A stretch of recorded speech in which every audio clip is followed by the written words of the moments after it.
Vamos a tener un tiempo de oración para iniciar la escuela dominical de adultos, jóvenes, niños y más chiquititos. Adultos mayores no hay en esta iglesia. Oremos por ellos. Ok, gracias Señor, te damos por este día, gracias por tu misericordia, gracias por tu gracia que nos sustenta en todo tiempo y nos permite venir con gozo a alabar tu nombre, todos juntos Señor, a escuchar tu palabra, que es tan necesaria para nuestra vida. Rogamos por este tiempo en que tú estés hablando en nuestros corazones por medio de los maestros, a través de tu palabra. Gracias por tu Espíritu Santo que nos permite entender tus verdades como verdades para aplicar a nuestras vidas.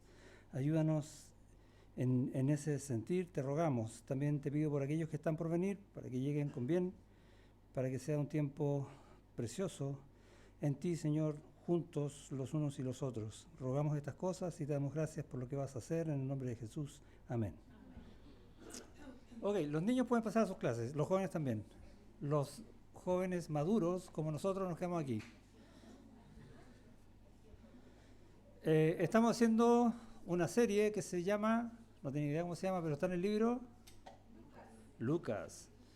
Y básicamente en el Evangelio de Lucas, bueno, en todos los evangelios se presenta nuestro Señor Jesucristo. Y eso es lo que estamos aprendiendo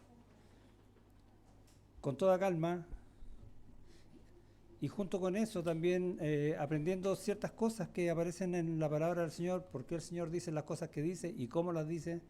Algunos detalles también que a la larga nos van a permitir cada uno de nosotros, cuando estemos leyendo la Biblia, entender cosas que a lo mejor pasaban desapercibidas o que nos llamaban la atención pero no sabíamos bien qué es lo que quería decir, o alguna profundidad en el texto. Esa es la idea de la escuela dominical, aprender no solo del texto, sino cómo enfrentarnos nosotros después cada uno en casa cuando estemos leyendo la palabra, cuando estemos haciendo devocionales.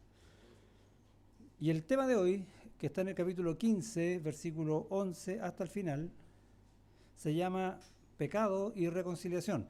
Todos me van a decir, oye, se llama el hijo pródigo. Sí, también, es el hijo pródigo. Pero yo, como soy porfiado, le quise poner pecado y reconciliación. Oren por mí, ¿sí? Ustedes saben. Ok. Y antes vimos dos parábolas más. ¿Sí? ¿De qué se trataban? ¿Se acuerdan, no? Les voy a decir el título, la oveja perdida y el dracma perdida. Porque era la dracma, perdón, porque era en femenino. Entonces había un animal y un dinero. Pero ¿cuál era el tema? El gozo que tiene el Señor, ¿cuándo? ¿Cuándo se goza el Señor? En el texto, en la parábola, cuando un pecador se arrepiente, cuando Él se glorifica a sí mismo. Recuerden, Dios siempre, siempre, siempre hace todo para su gloria. Aunque a nosotros a veces nos parezca que los tiempos son duros, ejemplo que siempre doy, Job, Dios está orando siempre para su gloria. Y en las parábolas, Jesús va a enfrentar a los incrédulos, los duros de corazón, los fariseos, los escribas, y les va a mostrar, las parábolas más bien están orientadas a mostrarle a ellos que por su dureza se pierden todas las bendiciones de Dios, incluyendo el gozo. ¿Ok? Ese es el sentido de las parábolas. Ahora, también nos enseña a nosotros que Dios está buscando adoradores que lo adoren en espíritu y en verdad. Por eso está salvando a pecadores, ¿ok? Las dos primeras parábolas entonces destacan la búsqueda divina del pecador. Alguien se perdió, el Señor lo va a buscar.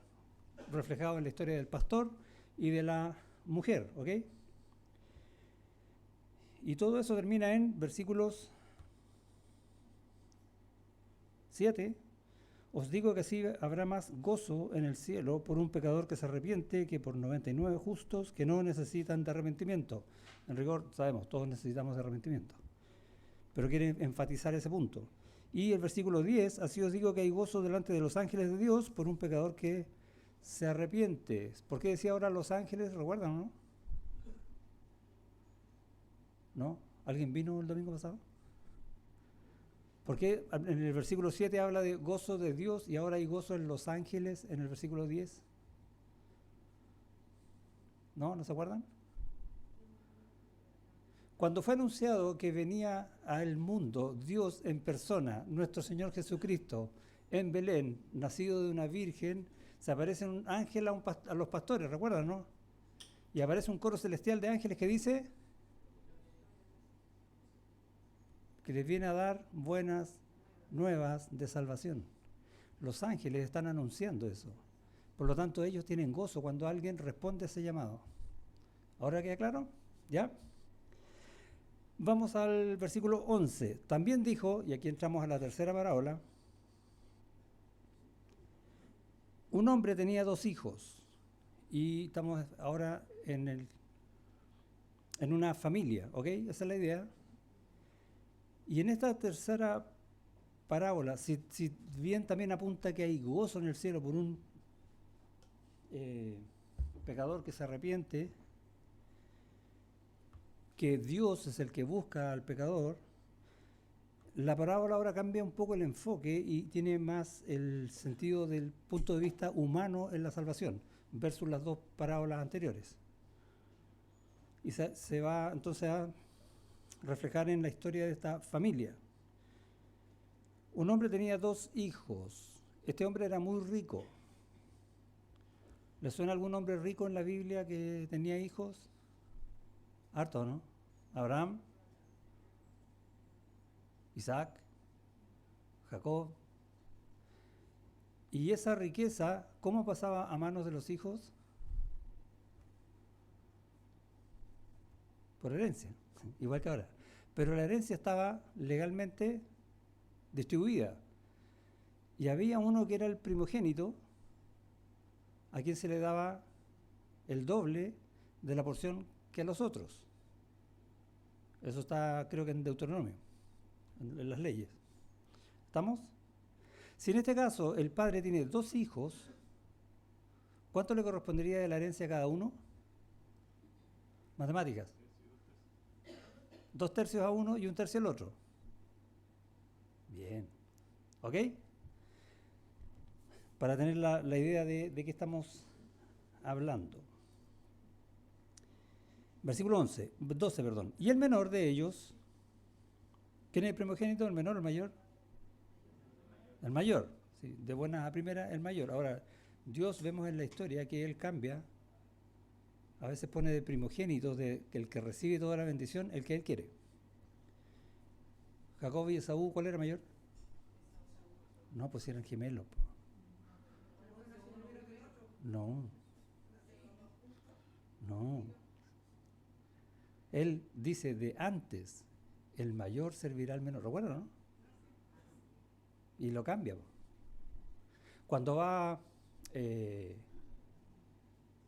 José a su padre Jacob para que bendiga a sus hijos Efraín y Manasés, ¿qué hace Jacob?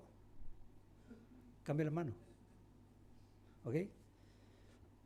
Pero acá no tenemos esa idea todavía. El mayor es el primogénito, el menor no es el primogénito. ¿Estamos ahí?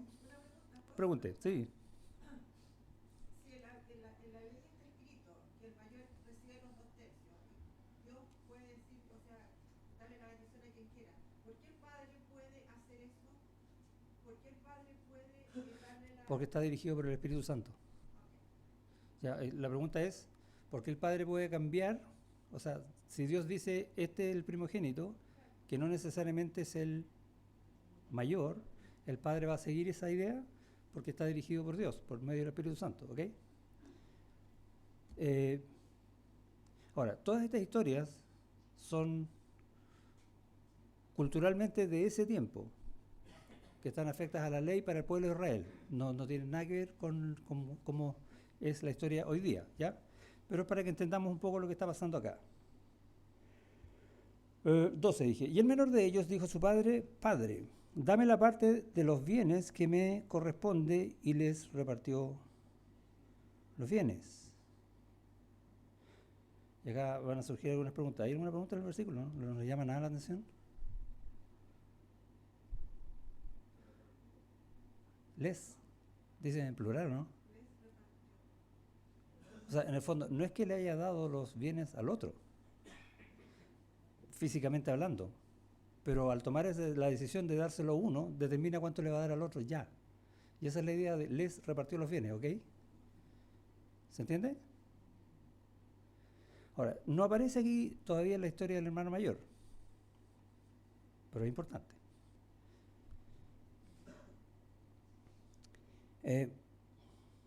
Ahora, ¿qué sucede acá? Cuando le pide los bienes, ¿qué le está pidiendo? La herencia. Cuando uno se hace propietario de la herencia, cuando muere el padre, cuando muere el testador, ¿sí? Y había muerto el padre, ¿no? ¿Qué está haciendo el hijo? Lo está declarando muerto. O sea, para él el padre no existe. ¡Wow! ¿Cómo es eso? Supongamos nosotros en nuestra familia, los que somos padres de familia, y viene el hijo y te dice, tú estás muerto para mí. Es lindo, ¿no? Qué lindo, hijo, no sabes cuánto me da, ¿no? ¿Cuánto me gustaría que todos mis hijos me dijeran lo mismo? No, ¿cierto?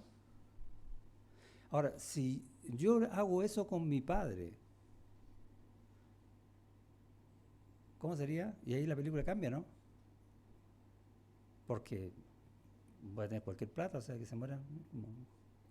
Y empezamos a pensarla, ¿no? O sea, depende de en qué lugar nos pongamos, en el del padre o en el del hijo. Ahora nosotros podemos ser políticamente correctos, voy a decir, no, si somos los hijos yo nunca voy a hacer eso con mi padre. No, pero nuestro corazón es engañoso, recuerde eso. Y no estamos hablando de cierta cantidad de plata, sino que de muchísima plata. ¿Ok? Entonces, el hijo estaba mostrando, y vamos a decirlo suave, falta de amor, y eso ya es terrible. ¿Sí? ¿A alguien le gusta que no lo amen? Es terrible. El hijo le faltó el respeto al padre. ¿Qué decía la Escritura respecto de eso? ¿Qué decía la ley? Éxodo 20, versículo 12. Honra a tu padre y a tu madre. Es un mandato. ¿Y si no lo hacía? El hijo que es contumaz, ¿qué pasaba con él? Tenía que morir. Así era la ley. Y lo que está pasando acá es, en vida, eso. Y es como que el hijo estuviera matando al padre. ¿Quién estaba escuchando esta historia? Versículo 2. Los fariseos y los escribas murmuraban diciendo, este a pecadores recibe y con ellos come. Entonces él le refirió esta parábola diciendo, y vienen las dos parábolas que estudiamos el domingo anterior, y esta se la está diciendo a quién? Al pueblo duro de corazón, fariseos y escribas. ¿Ok? ¿Qué decían los fariseos de la ley? Había que cumplirla sí o sí. Ahora, ellos le agregaban un montón de cosas a la ley que hacían que la ley al final fuera inútil. Pero eran, según ellos, hipercelosos de la ley, por lo tanto, cuando escuchan esto, el escándalo es mayúsculo para los oídos de ellos. ¿Cómo puede ser esto? Ese hijo debía morir. Eso es lo que están pensando los fariseos, ¿ok? No está en el texto, pero tenemos que entender esa historia. La ingratitud de un hijo. ¿Qué pecado es la ingratitud? ¿Saben el alcance que tiene ese pecado? Ejemplo, Dios te da absolutamente todo. Te da la vida, te da trabajo, te da familia, te da salud, responde tus oraciones, te da promesas, ¿sí o no? ¿Cuánta riqueza tenemos en el Señor? Y somos ingratos con el Señor. ¿Está bien o no? Pero muchas veces somos ingratos. ¿Por qué? Porque queremos otra cosa, como el hijo pródigo. Y eso va generando en el corazón a veces una raíz de amargura. Y es un pecado terrible. La palabra no suena tan fea, ingratitud, pero es terrible. ¿Y qué decían los fariseos? Este debe morir. ¿Y qué hace el padre? Dice, versículo 12, y el menor de ellos dijo a su padre, Padre, dame la parte de los bienes que me corresponde. ¿Sí? Ahí está todo el pecado del hijo. Y el padre ordenó matarlo. ¿Dice eso? El padre se enojó mucho. No, tampoco. No se enojó.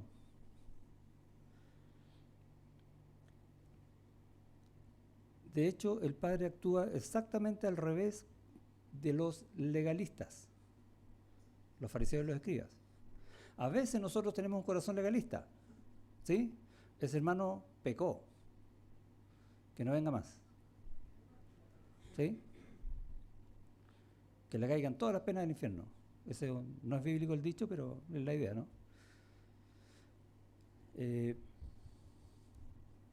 Y tenemos también ese corazón. Y el Padre estaba mostrando la figura de quién al hacer eso, al mostrar misericordia. De Dios. ¿Sí o no? Porque si fuera por la justicia de Dios, todos nosotros deberíamos estar muertos y se acabó.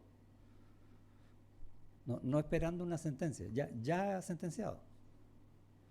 Pero Él tiene paciencia, Él tiene misericordia. De hecho, si uno lee Salmos, por ejemplo, y lees todos los libros de Salmos, vas a encontrar que la misericordia del Señor se exalta muy, muy a menudo. Grande es tu misericordia. Y el Padre está mostrando ese atributo de Dios. Entonces, ¿a quién representa el Padre? A Dios. ¿A quién representa el Hijo menor? A nosotros. ¿Y a quién representa el Hijo mayor? Cuando lleguemos ahí vamos a preguntar, ¿ok? No, que si me olvido me hacen recordar. Versículo 13. No muchos días después, juntándolo todo, el hijo menor se fue lejos a una provincia apartada. Esa expresión, juntándolo todo, ¿qué es lo que se llevaba a él? ¿Cuál era la parte de la herencia?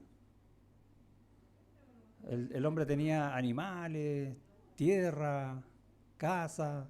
Se llevó eso, ¿no? Exactamente, se llevó la plata. ¿Qué hizo? Redujo toda esa propiedad a dinero y se llevó el dinero. Esa es la idea de juntándolo todo. No andaba así como lleno de vacas los brazos. No es la idea.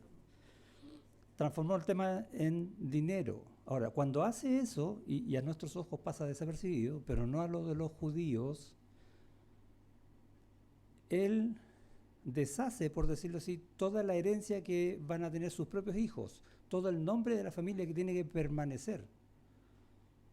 Lo redujo a dinero. Y en el fondo también está mostrando ninguna responsabilidad familiar, que para los judíos tenía mucho valor. A nosotros nos da lo mismo. Tengo algo, lo vendo y me compro otra cosa. Bueno, en ese tiempo no era así. Y está mostrando no solo desprecio al padre, sino que desprecio a la familia y a todo el futuro. Es como un adolescente, ¿no? Casi. Y se va a una provincia apartada. ¿Qué está diciendo con eso? Bueno, primero, lo más probable es que se haya ido lejos para que nadie murmure de él. ¿Sí? Todos los conocidos, ya no escucho a nadie, me voy lejos. ¿Les suena conocido el caso, no? ¿Algo que se recuerden con eso? Cuando un hermano en la iglesia peca y le empiezan a venir las consecuencias del pecado y empieza a sufrir por causa de su pecado, se aparta, ¿o no? Y cree que lejos va a encontrar la solución. Y el texto desde el principio está diciendo, no, es el Padre el que da la solución. Sin embargo, el pecador se aparta. Y lo vemos desde el principio en la historia de Adán, ¿sí o no? Pecó Adán y ¿qué hizo? Se fundió.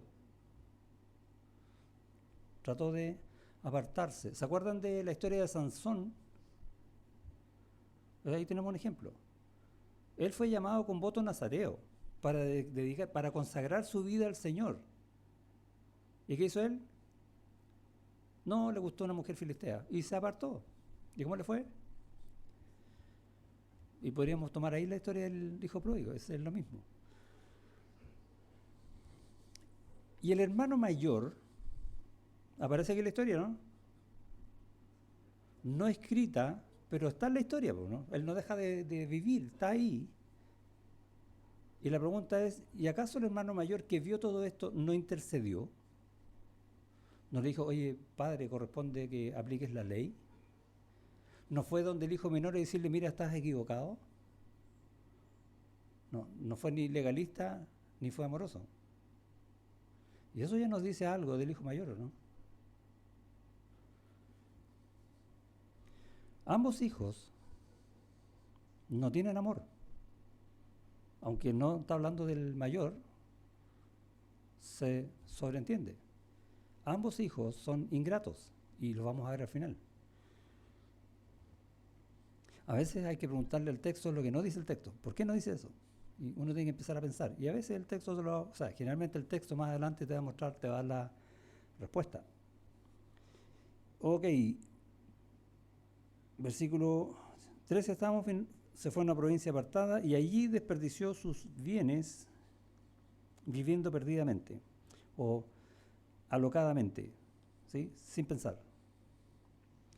Solamente por lo que él quería, como un niño chico, una vida sensual, guiada por las emociones, por los sentimientos. A eso me refiero con sensual. ¿Ok? ¿Cuán peligroso entonces es dejarse llevar por las emociones? Terrible. Y cuando, 14, y cuando todo lo hubo malgastado, ¿cuánta plata le quedaba? Nada. Vino una gran hambre en aquella provincia. Ok, es culpa del hijo menor haber declarado muerto a su padre a pedirle toda la herencia. Es culpa del hijo menor haberse apartado. Es culpa del hijo menor haber malgastado todo eso. Ahora vino una gran hambre. ¿Es culpa del hijo menor? No. ¿De dónde salió esta gran hambre?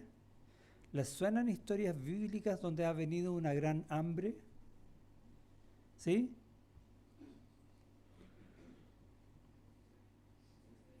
Y siempre la pregunta, ¿y se le fue a Dios de las manos esa hambre? No, viene del Señor.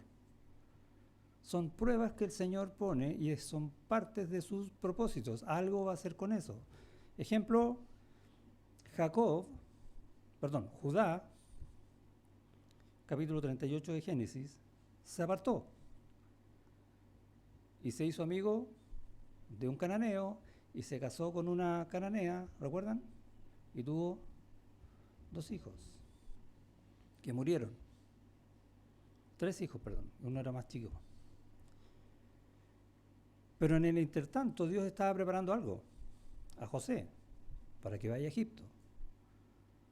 Y cuando José estuvo en su carácter preparado por la mano de Dios, ¿qué pasó ahí?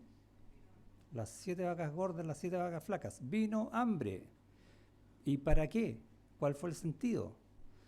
Que todo Israel, que eran 70 en ese tiempo, llegaron a Egipto y estuvieron allí 400 años. Dios protegió a Israel ¿de qué? De no caer en pecado con los cananeos. Por eso los envió a Egipto, porque los egipcios no se juntaban con los hebreos. Lo dice ahí en Génesis. Y ese cuidado de Dios, que al final el pueblo de Israel sale de Egipto con millones de gentes, se multiplicó, fue iniciado por hambre. Interesante, ¿no? Entonces cuando dice, y vino una gran hambre, dice, oh, está peor, sí, va a estar peor este hombre, pero también vemos que Dios está haciendo algo. ¿Cuál es la solución? Vino una gran hambre en aquella provincia y comenzó a faltarle, comenzó a pasar necesidad, cosa que él no conocía, nunca había sido así. Y fue y se arrimó a uno de los ciudadanos de aquella tierra, el cual le envió a su hacienda para que apacentase cerdos. O sea, se va al mundo, esa es la idea, para hacer las cosas del mundo. Y desde el punto de vista del pueblo de Dios, Israel en este caso, ¿qué pasa con apacentar cerdos? Esa es una herejía, ¿no? O sea, si hay algo, o sea, más bajo no puedes caer, eso es lo que está diciendo. ¿Por qué? ¿Quién determinó esa solución ante lo que Dios estaba proveyendo? En este caso, hambre. ¿Quién? ¿Quién decidió buscar ayuda? El hijo menor, ¿sí? El pecador. Y no es lo mismo que hacemos nosotros. Nos viene una aflicción y ¿qué hacemos? No buscamos a Dios, buscamos ayuda. Oye, necesito esto. A veces lo ponemos en oración y aquí nos engañamos, ojo con eso. Ponemos en oración, oye, estoy pasando este tema, ayúdenme a orar para salir de este cuento, ¿sí? Porque estoy preocupado de mí, ¿Dónde está Dios ahí? Lo ignoré absolutamente. Y volvemos a caer en el mismo pecado que cayó este hombre hasta que veamos los cerdos. Y nos damos cuenta, si Dios tiene esa misericordia, ¿no? A veces nos creemos más de lo que somos. Nos creemos más buenos de lo que somos. Porque, por ejemplo, nos juntamos y oramos. Pero a veces nos juntamos y oramos con un corazón equivocado, con un corazón en pecado. Cuidado con eso. ¿Convencido de que estamos haciendo lo correcto? No. A los ojos de Dios, no. Y lo muestra en este ejemplo, entonces, de ir y empezar a cuidar chanchos. Podríamos decir que se fue al chancho el hombre. No. Solución en manos de los hombres no es solución en manos de Dios, es pecado. O sea, le agrego pecado al pecado. ¿Se puede caer más bajo? Tristemente sí. Versículo 16. Y deseaba llenar su vientre de algarrobas que comían los cerdos, pero nadie le daba. Y no es algo que el hombre necesariamente le guste comer, las algarrobas. De hecho, algunos comentaristas dicen que era incomible, que la única manera en que el hombre lo podía comer era moliéndola y era algo parecido al chocolate. Rico, ¿no?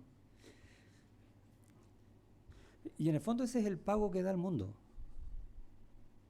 Esas algarrobas es el pago que da el mundo cuando uno peca. El mundo, o Satanás si quieres, o las mismas concupiscencias que tenemos nosotros dentro de nuestro corazón, nos muestra, nos tienta y nos hace parecer las cosas con luces de colores. Pero te quita todo. Y ese es el ejemplo que está dando acá. Y terminas con lo peor de lo peor, si es que algo tienes.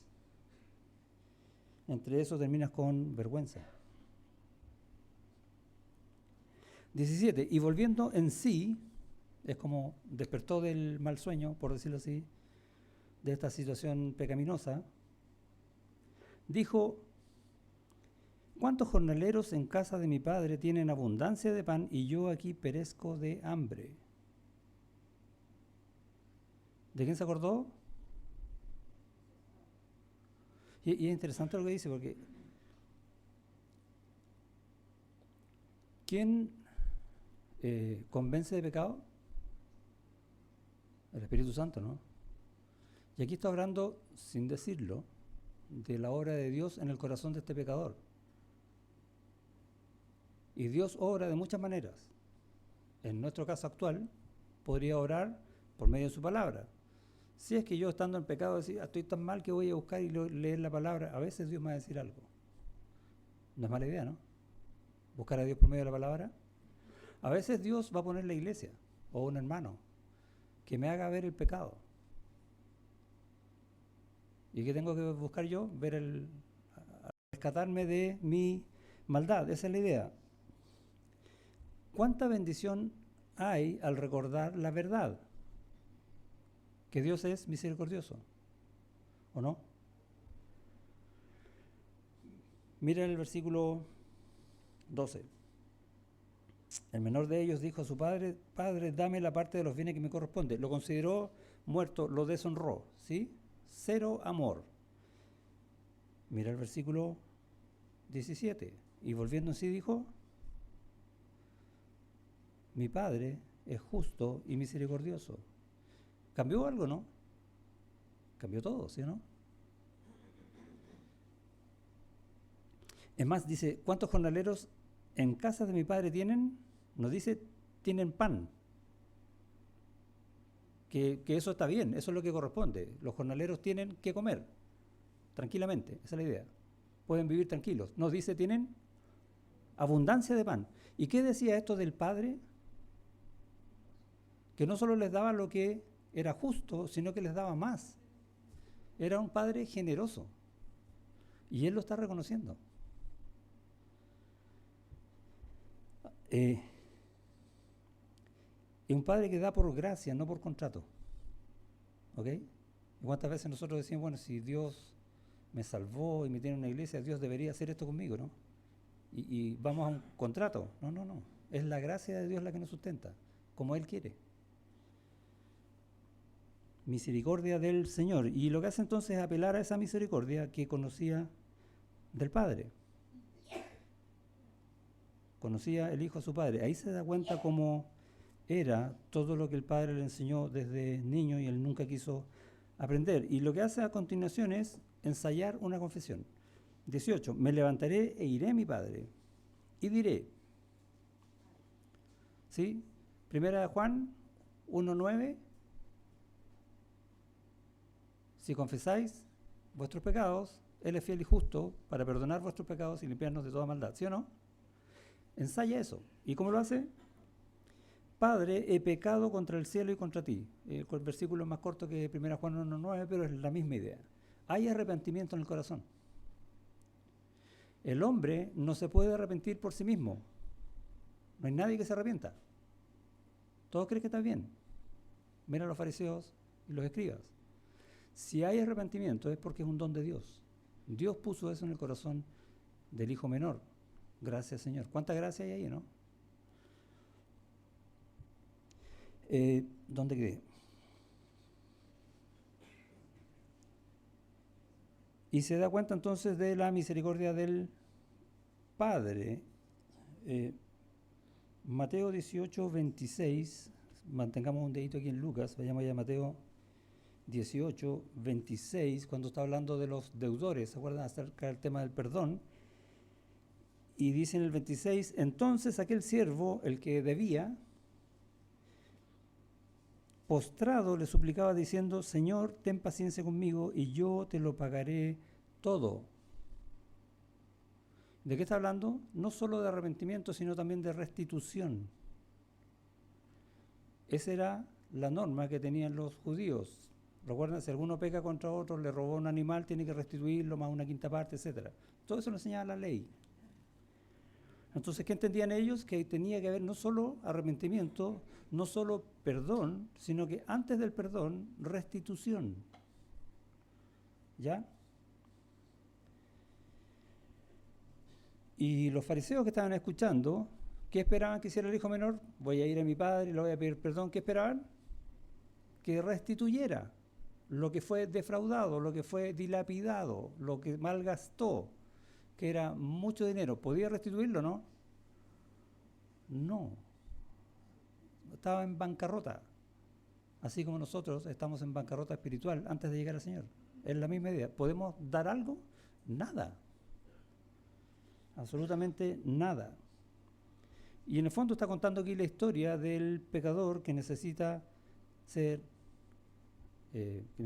arrepentirse para ser salvado. Porque es imposible que pueda restituir algo. Nadie puede. Eso es lo que está mostrando el texto. En el mismo Lucas, capítulo 3, versículo 3, va a decir, y él fue, y estamos hablando de Juan el Bautista, por toda la región contigua al Jordán, predicando el bautismo del arrepentimiento para perdón de pecados. Y vemos una figura distinta cuando aparece la figura de Jesús, ¿sí o no? ¿Dónde está la restitución aquí? No está. No es necesaria. El Señor dice, basta que te arrepientas. Y yo te doy de mi gracia. Y yo te doy salvación. ¿Se dan cuenta de la gracia del Señor o no? ¿Cuánto le costó al Señor dar de esa gracia a cada uno de nosotros? Todo. Cristo muriendo en una cruz. Absolutamente todo. Pero para nosotros es gratis. Y aún así el hombre la desecha. Bueno, los fariseos entonces buscaban esta restitución y se perdieron el centro de la predicación del Evangelio, que es la gracia del Señor para perdonar a quien se arrepiente. Para ser salvo solamente se necesitan fe y arrepentimiento.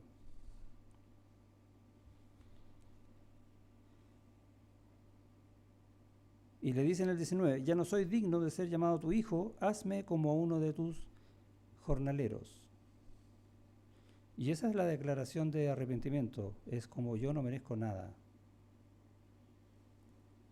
Para los jornaleros, para el sistema social, eran vergonzoso que alguien de una familia como la de esta familia llegara a ser jornalero. No podía ser. Me imagino cómo han estado escuchando los fariseos toda esta historia. ¿Y la restitución? Eso estaban esperando ellos. No entienden la gracia de Dios. Y cuando uno tiene un corazón legalista, cuando un hermano peca y uno es legalista, quiere que ese hermano pague. No. Tiene que ser restituido en amor. Es la misma idea. Y sucede esto inesperado, versículo 20, inesperado para todo el mundo. Dice, y levantándose el hijo, vino a su padre, y cuando aún estaba lejos, lo vio su padre. Y fue movido a misericordia y corrió. ¿Quién fue a quién? Uno dice, el hijo fue al padre. No, el padre ya lo estaba esperando. El padre ya lo había perdonado en su corazón antes. Eso es lo inesperado. ¿Recuerdan la historia de David cuando peca con Betsabé? Y viene Natán y le cuenta la historia del corderito. ¿Sí? Y David dice, no, ese hombre debe morir. Y Natán le dice, ese hombre eres tú. ¿Y cuál es la reacción de David? Se da cuenta que él debe morir. ¿Y qué le dice el profeta? Dios ya perdonó tu pecado. Wow. El perdón de Dios ya está antes. Él está esperando que tú corras a Él arrepentido. Y no, porque a veces nos surge esta duda, pero ¿Dios me va a perdonar algo así? Dios ya lo perdonó. Él está buscando la reconciliación. Obviamente en muchos pecados van a haber consecuencias, eso está más que claro. Eso está absolutamente en la soberanía del Señor y su justicia. Pero tenemos que considerar que el perdón de Dios siempre está a disposición de nosotros.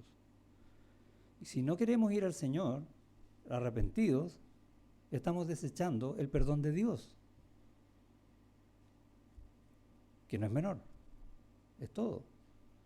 Todas nuestras vidas hoy está en base al perdón de Dios que nos dio en Cristo en esa cruz, ¿sí o no? ¿Vas a desechar eso? En vez de decirle, trabaja primero, ¿se acuerdan que le pidió ser jornalero? ¿El padre qué le va a decir? Movido a misericordia, corrió y se echó sobre su cuello y le besó. O sea, ¿qué le dijo? Con esa actitud, tú eres mi hijo. No eres jornalero, no tienes que pagar nada. Es tremendo. Ahora ese correr del padre a los ojos del público, por decirlo así, de los fariseos, es una vergüenza. No debería haber hecho eso a los ojos del hombre. Pero Dios hace eso, nos busca siempre. Y el hijo le dijo, Padre, he pecado contra el cielo y contra ti. ¿Te acuerdan que había enseñado eso? ¿Y qué más le había dicho? Ya no soy digno de ser llamado tu hijo, hazme como uno de tus jornaleros. Pero acá dice, Padre, he pecado contra el cielo y contra ti, ya no soy digno de ser llamado tu hijo. ¿Y qué pasó con los jornaleros? Ya no era necesario, él se dio cuenta. Pero el padre dijo a sus siervos, sacad el mejor vestido y vestidle y poned un anillo en su mano y calzado en sus pies. Y básicamente le está dando o devolviendo el estatus de hijo, los derechos y privilegios, eso representa el anillo, los derechos y privilegios familiares, y luego hacen una fiesta, ¿sí? Manda a matar un becerro.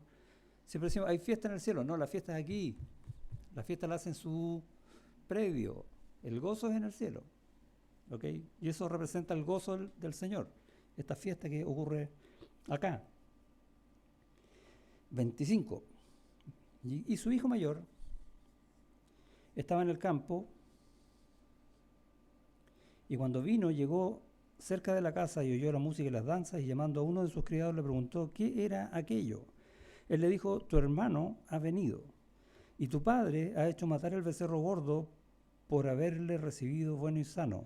O sea, no está hablando de cualquier becerro, está hablando de lo mejor de lo mejor. Entonces, Y aquí muestra el corazón el hijo mayor, ¿no? Se enojó. El padre se había enojado, ¿no? ¿Contra quién fue la falta? Contra el padre. Acá aflora el corazón del hijo mayor. Entonces se enojó y no quería entrar, no quiso participar del gozo. Y eso es lo que pasa cuando uno es legalista. Busca el acto, no la misericordia ni la gracia del Señor, y no hay amor ahí. Y es lo mismo que está pasando entonces acá.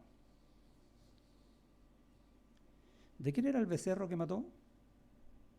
Pensemos en la herencia.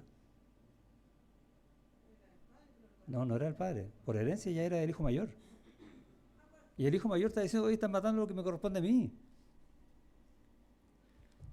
No somos muchas veces así, ¿no? Oye, eso es mío. Yo estaba esperando que eso fuera para mí. Egoísmo. No hay gracia, no hay perdón, no hay restauración. Solamente hay rabia y pérdida de gozo. Eso pasa cuando uno se mira a sí mismo y es lo que más tendemos a hacer cada día. Se destapa su corazón malvado porque siempre su corazón fue malvado. No había diferencia entre el hermano mayor y el hermano menor al principio. La única diferencia era en la forma de expresar su maldad. Uno la dijo abiertamente, el hijo menor, y el otro la disfrazó, hipócrita. Se hizo pasar como que él era bueno, pero era tan malo como el otro. Y eso es lo que no se ve entonces en la historia. ¿A quién representaba, se acuerda que pregunté, el hijo menor? A nosotros. ¿Y el hijo mayor a quién representa? En esta historia, a los fariseos y a los escribas.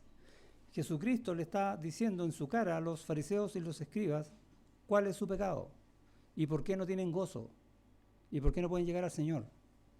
Porque no quieren. Pero en algún grado también nos representa a nosotros cuando nuestro corazón está enojado, ¿no? O egoísta, o el pecado que ustedes quieran ponerle. Ese es el peligro de creerse recto y bueno, y muchas veces nosotros nos creemos rectos y buenos, y se los dije recién en el ejemplo de la oración. Nos juntamos los jueves a reunión de oración, oramos todos juntos, qué rico, estamos compartiendo nuestras necesidades y vamos a orar unos, pero yo estoy yendo con un corazón lleno de pecado, como el hijo mayor, cuidado con eso. Si la reunión de oración empieza a las 8, 10 minutos antes de las 8, arrodíllate donde estés y pídele perdón al Señor y que limpie tu corazón para entrar en comunión con Él y con los hermanos. Que no tengas que comer las algarrobas para darte cuenta. ¿Ok? El mayor no buscaba algo distinto del menor, solo eligió otro camino. Nunca, jamás va a haber comunión si tenemos pecado. Y siempre, todo el tiempo que estamos fuera de la comunión, no vamos a tener gozo. No va a haber fiesta. Y eso nos enseña entonces el texto. Si bien, como les dije, está dirigido a los legalistas, los fariseos, los escribas, también a nosotros nos muestra muchas veces que nuestro corazón o está como el hijo menor o está como el hijo mayor. Pero por sobre todas las cosas, la gracia del Señor. ¿Qué le dijo el padre al hijo? Versículo 31. Él, el padre, entonces le dijo: Hijo, tú siempre estás conmigo y todas mis cosas son tuyas. Mas era necesario hacer fiesta y regocijarnos, porque tu hermano era muerto y ha revivido, se había perdido y es hallado. El padre lo sigue llamando. Y la pregunta que tenemos que hacernos cada uno entonces, ¿cuánto tiempo voy a durar con un corazón duro? ¿Cuánto tiempo voy a seguir en el pecado? ¿Cuándo me voy a arrodillar para pedir perdón al Señor arrepentido? Es una buena parábola. ¿Oramos? Antes de orar, ¿cómo le fue a los jóvenes en la escuela dominical? Bien, a Julián le fue súper bien por lo visto. ¿Los niños cómo le fue? Estamos con... Ya vamos a pasar entonces a tomar desayuno para que haya más ánimo, ¿ok? Oramos para cerrar este tiempo. Gracias, Señor, te damos por tu bondad, por tu misericordia, por tu palabra, Señor, que nos muestra justamente eso, tu bondad, tu misericordia, tu paciencia, tu gracia para con nosotros. Perdónanos, Señor, cuando caemos en estos pecados. Alumbra nuestro entendimiento de alguna manera por tu palabra, por medio de hermanos, como tú quieras hacerlo, para poder darnos cuenta que estamos en el campo de las algarrobas y no en el gozo tuyo. Ayúdanos, Señor, a entender que nuestro corazón tiende a caer, pero que tú nos afirmas siempre, que tú nos llamas siempre y que tú nos das lo mejor. Ayúdanos siempre a elegir lo mejor, que es Cristo en nuestras vidas. Y en su nombre rogamos. Amén.